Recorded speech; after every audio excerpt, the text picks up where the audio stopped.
It's Rhema Afternoons with Tom and Di. Joining us in the studio, Wee-Yeong Eyou from MIOMO, Making It On My Own. Once again, welcome to the show, welcome to the studio.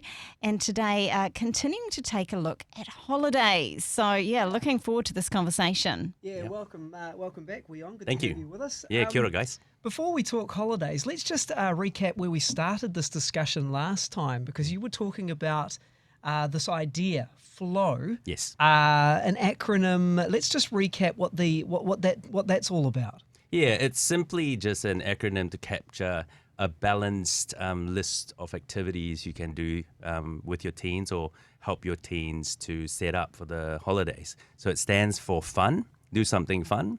L stands for learning, try to learn a new skill or learn a new trick on something that you really love doing. O stands for outdoors, try to get outdoors a bit. So if one of the things that they want to do is already a sporting activity, you've got O sorted already. And then W is actually do some work, whether it's paid work, volunteer work, or I don't know, helping you clean the garden, whatever it might be. So that flow helps you to have a frame of reference as you're having conversations with your teenager.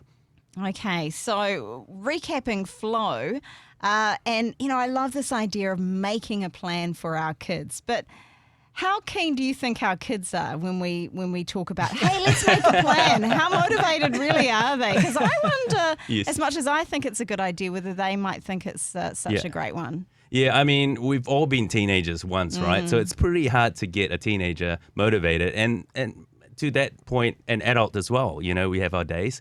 But I would say there's a concept I call an anchor interest. An anchor interest is really just something that you you help your teen discover that they're good at or relatively good at. They're quite interested in it.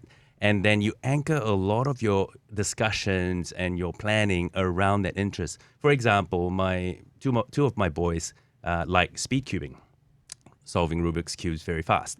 So they kind of started with Lego and they went to Beyblades and then they discovered by chance speed cubing and they've never stopped. It's been 6 years.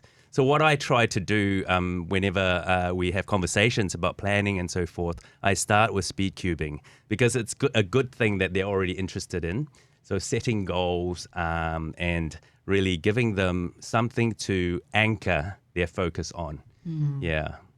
When it comes to that, though, do we have to be careful? Because I think with motivation, sometimes as parents we get frustrated because we think, oh, why aren't you motivated to get out and do these things? When we were kids, it was great. We'd love it. We'd take off with our mates and we'd do all this, and the kids look at us like, are you crazy? Yeah.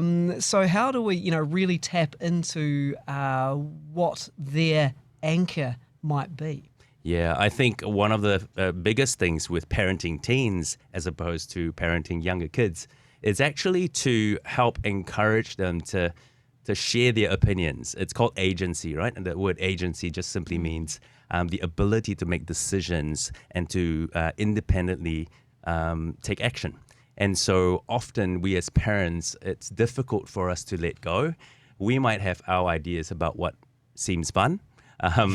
But, they might have completely different ideas, and that's okay. And so the trick really is about how can we communicate to them to say, hey, we want you to have a great holiday. Who doesn't, right? We want you to have a balanced holiday. But more importantly, we want you to come up with a plan, and we're here to help you. We're not going to force you to have a plan. We're not going to tell you what to do. We may make some suggestions. And so in making the suggestion, you might go, hey, you know what? You're pretty good at skateboarding.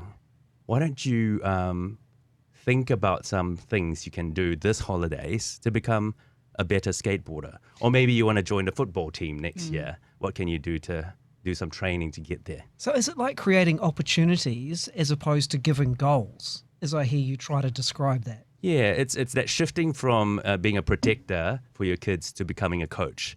Often a coach would look at their players and they would really pay good attention at what the player is naturally wired to do, right? So a coach would look at a kid that's physically shaped like a first 5'8" if you're a rugby player, a kid that looks like a prop, right? You wouldn't put a prop playing first five and vice versa. So I think often it's as a coach, you step back, you make some assessments, and you have a conversation with your young person to go, hey, I reckon you're pretty good at this. What do you think? And really give them, like, pour out the encouragement, and don't make it cringy, but look for ways to encourage them in the specific thing you think is their anchor interest. Does that make sense? Yeah, it does. I'm just thinking, and this is my situation. If you're a parent that is working full time, you don't really know what your kids are up to during the holidays, right? You have a sense. Yes. They'll tell you, I'm going to go to blah blah blah space today, or I'm going to do this today. Right. But how do you motivate your kids when you're not even there? Yeah, I think it's like anything, right? Like you've got in terms of coaches and personal trainers and all that, you have a conversation with them, you set up a plan with them, and then there's a step where you actually have to step back and trust them. Yeah. Right? Yeah, And then sure. check in, right? Like my dad always talks about trust but verify. Now, I guess that's the trick, right? How do you verify without coming across like hovering? Yeah, right? exactly. And so obviously, Micromanaging. we need more than 7 minutes to cover all of that, and hence why I've got a webinar tonight and a few other things that I can do to help parents to implement some of this. Sure. Yeah. Well, hey, let's finish off going there, because obviously, as you say, this is a bigger discussion than we can fit into 7 minutes. Yeah. But tell us about this webinar, your website, and the work that you do, so people can follow up with you if they'd like to know more. Awesome. Thanks, Tom. So tonight at 7 p.m., we're going to have a live webinar called Parenting Teens for Holiday Success. So I'm going to cover some of our framework as to how you can actually use the framework to parent your teen onto this holiday season. But actually the framework applies throughout the whole season of parenting teens. You can register for free. It's not too late at www.miomo.com. We've got another one on Sunday night as well. So there's two options. You can sign on tonight. If you can't make it, then Sunday night. So jump on there, check it out. There's other resources on our website as well. Wee-Yeong, it's always so good to chat with you. I get so many great ideas. Once again, thank you so much for being in the studio. Do check it out, the webinar tonight at MIOMO.com. That is MIOMO.com. Thanks again. Thank you. Thanks, guys. Thanks for joining us on Rhema. Now, if you found value in today's content, hit that like button. And if you haven't already, consider subscribing to our channel with the subscribe button. This really helps us to continue to produce more quality content for you.